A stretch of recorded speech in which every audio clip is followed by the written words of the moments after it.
सनम जवेद का जेल से मरियम नवाज के मुकाबले में इलेक्शन लड़ने का ऐलान। पीटीआई की कारकुन सनम जवेद ने जेल से इलेक्शन लड़ने का ऐलान कर दिया। उनके वालिद ने बताया कि सनम जवेद लाहौर से सूबाई असम्बली की नशिस्त PP 150 से कागजात नामजदगी जमा कराएगी।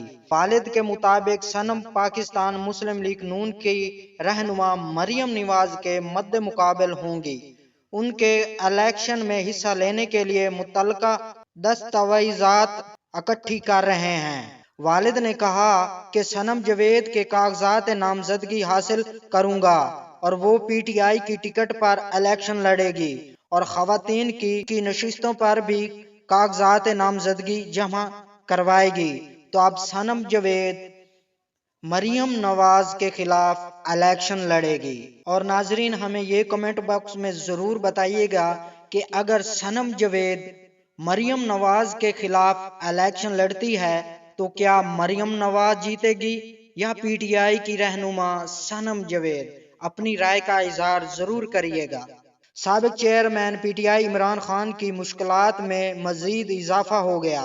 एहतसाब अदालत इस्लामाबाद में साबिक इमरान खान के खिलाफ एक और रेफरेंस दायर कर दिया गया। एक्सप्रेस न्यूज के मुताबिक नैब ने साबिक चेयरमैन PTI इमरान खान और बुशरा बीबी के खिलाफ तोशाखाना रेफरेंस दायर किया है, जिसमें नैब रावलपिंडी की जानिब से सिर्फ इन दोनों मुल्जमान के नाम दिए गए हैं। नैब प्रोसिक्यूटर सुहेल आरिफ ने तफ्तीशी अफसर मोहसिन हारून और केस अफसर वकार उल हसन के हमरा रेफरेंस दायर किया, जिसके बाद एहतसाब अदालत के रजिस्ट्रार ऑफिस ने रेफरेंस की जांच पड़ताल शुरू कर दी है। इमरान खान और बुशरा बीबी के लिए मजीद मुश्किलात में इजाफा।